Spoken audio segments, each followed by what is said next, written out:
Alam nyo ba mga kasolid kong kakots na napakasarap ang magsolusyon ng isang problema. Pag ito ay masolusyonan mo at masasabi mo, napakatibay mo na talaga. Kaya nga kung may problema kayo, huwag nyo po yung iniinda. Dahil yan po ay sukatin kung gaano katibay ka, no? Yan po.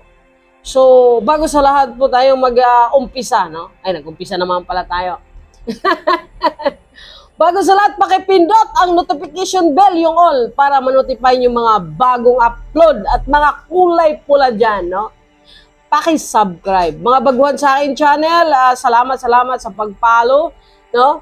At saka mga matagal nga nagpapalo sa akin na 4 na taon na tayo, no? Mag-5 taon na. Sa Luzon, Visayas at sa Mindanao, kung saan sulok man kayo sa mundong ito, sa mundong ibabaw, kahit sa Mars pa kayo. Ay, nako po buhay. Salamat sa inyo na sobra. So ngayon, ang problema ay opportunity. Ilang beses ko yung sinasabi sa inyo. Kahit tambakan nyo ako ng maraming problema, ay hinaharap ko yan. Sinusolusyonan ko yan. Dahil, ayan nga, huwag kayong mag-focus sa problema. Focus po sa solusyon. Kaya pag once po ikaw po ay makasolusyon ng problema, napakasaya yan. Parang nga tumataas yung mo ba? Yung pagkatao mo. Parang napakasisiw lang pa. Ganyan ba? Parang, kasi kung takot kayo sa problema, ayan, pag takot ka sa isang problema, sa isang pagsubok ni Master sa'yo, ay mahina ka nila lang. Mahina ka ng tao. Bilang isang negosyante, ang sikreto lang mo talaga, para po hindi po kayo mapapagod, no? Hindi po kayo, para po kayo mag-isip ng matagalan, no? Ay ito lang, mag-isip po kayo ng long term. Huwag po kayong mag-isip na sa bukas, makalawa, 5 months, 2 months, 3 months, mag-success na yung negosyo. Mag-isip po kayo 5 years to 10 years. Bago makita yung mga result ng negosyo, i-enjoy nyo lang. No? Huwag po kayong mag-focus sa habol ng income, habol ng pera. Ay lalong tumatakbo yung pera sa inyo.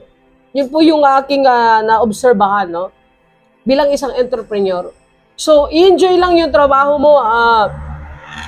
Kumbaga, maging creativity ka. Na yan, mag-visualize, no? Tsaka, importante yung mahal mo ang iyong ginagawa. Kasi, di ba, kung mag-boyfriend at girlfriend ka, pag hindi mo mahal, ayan, nagbibitawan kayo, naghihiwalay kayo. Dahil hindi mo mahal na eh. Pero pag mahal mo ang isang bagay, mahal mo yung babae o lalaki, ipaglalaban nyo yan. Kahit sa gitna ng lawot na pa yung babae dyan, puntahan nyo yan. Isusuwimin nyo kahit gano'ng kahirap. Diba? Gano'n yung example lang. Sa negosyo, huwag kang magnegosyo nga paulit-ulit kung sinasabi sa'yo, gaya-gaya, porket nag-success diwata pare sa diwatahan niya, ay nagpaparisan ka na din.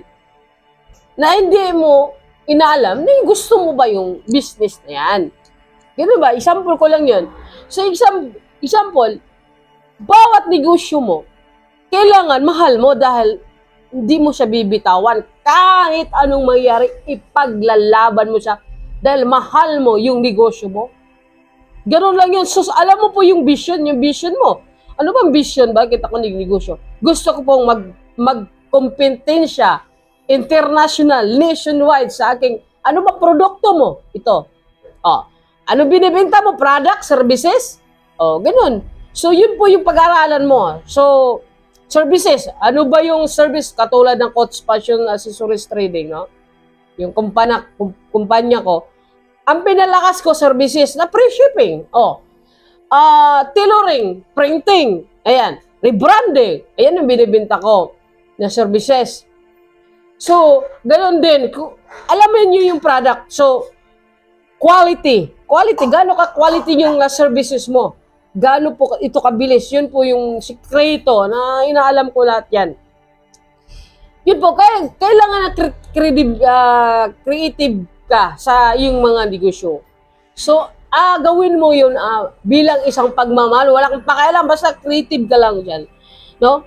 Gawin mo lahat yan para sa pagmamahal mo sa negosyo. Kaya anong mangyari yan, pag magawa mo yan, susunod na lang po yung tutulungan mo. Kasi dyan na po papasok yung maraming pera na hindi mo inasahan. Yung mga tutulungan mo, ay susunod lang yan. Pag makatayo na yung sarili mo, makatayo na yung kumpanya mo, makatayo na yung business mo, andun na po yung tutulungan, susunod mo na lang yung mga tutulungan mo.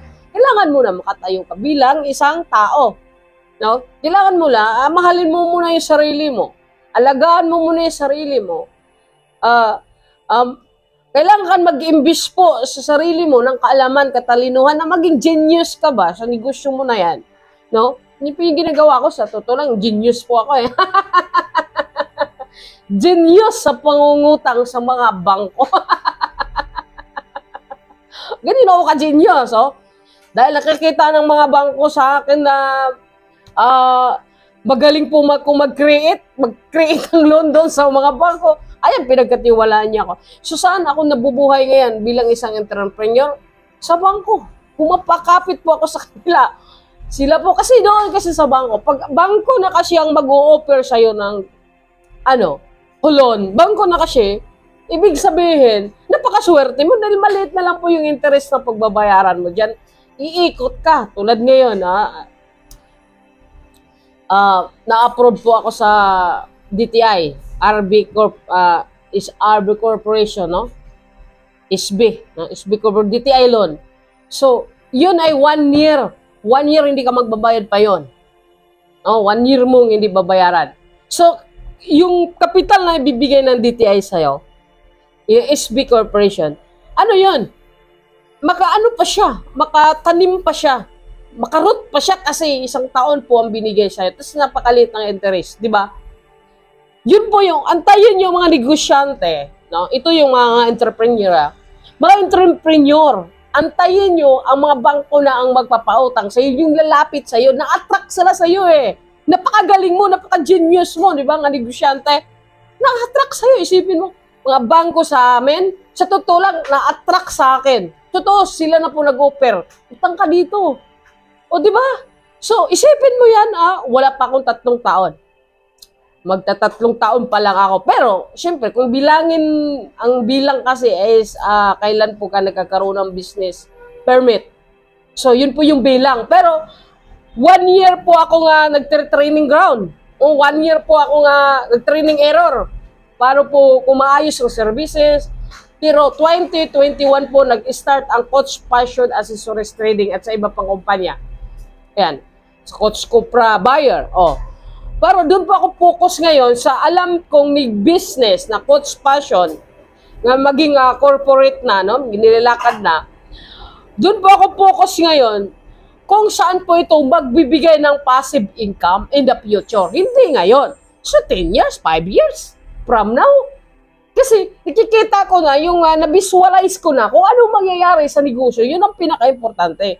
Pag ma-visualize mo yan yung future na tatahakin mo na mangyayari in the future, ay napakagaling mo, napaka-genius mo nga negosyante. Dan yun naman siguro. Kasi kailangan na alam mo yung mangyayari in the future. Yung makikita mo na ba? So, ngayon, alam mo bilang isang negosyante, hindi pa nga natapos yung aking business, ang kumpanya, hindi pa naayos, pero na-visualize ko na kung anong sunod na papasukin ko na negosyo. Yung mga ganun na sana ay naramdaman yun, nalalaman din yun bilang isang entrepreneur. Nakukuha nyo yung mangyayari na in the future na nakikita nyo na mangyayari ba bago mangyayari. Kitang-kita mo na. So, napakasaya mo tatrabahuin yan. Napakasaya mo gagawin yung negosyo mo dahil nakikita mo na ang mangyayari. Kaya lumalaban ka. Kahit ano pang bato sa'yo, bintang sa'yo, kahit ano pang tira nila sa'yo, ay hindi mo sila pinapansin. Focus ka sa gusto mong gawin na negosyo. Focus ka sa mga na-visualize mo. Nakikita mo, focus mo lang yun. Yun pinaka-importante na Hindi ka pa nakarating doon, nakikita mo na ang mangyayari sa negosyo. Isipin mo, nakikita ko na po na maging pinakasikat na tailoring ako nationwide, Zamboanga del Norte. So, ganun lang yun. So, matagal, siyempre. Years mo muna ang bubunuin mo, hindi bukas makalawa. So, ano mo muna? Yung, di ba, kasi, isipin mo, walang tumagal na tailoring talaga sa nationwide. Wala talaga. Magkuklose ng kumpanya. Nakikita ko yan. Sa Zamboanga del Norte, wala talaga. Walang ganun na tailoring na malaki. Kaya yun po yung para po magkakaroon po ang TISDA ng mga bagong course tailoring. Kasi mga tailoring ngayon, mga matatanda na eh. Kasi po, wala pong kumpanya nagtatayo ng tailoring. So, yun po na pag-stud na ko, na para po yung mga TISDA, magkipag-connect ako sa kanila, para po magkakaroon po ng mga bagong courses na tailoring. So, ayan, so, ang kumpanya, malaking maibibigay mo sa gobyerno, makatulong ka sa suppliers, makatulong ka din sa bangko, ang bangko din makatulong sa'yo. Hindi, give and take lang kasi yan eh. Alam mo, yun po, yung mga sikreto. So, laban lang, makakasulit ka, Coach. Salamat sa inyo. Mama!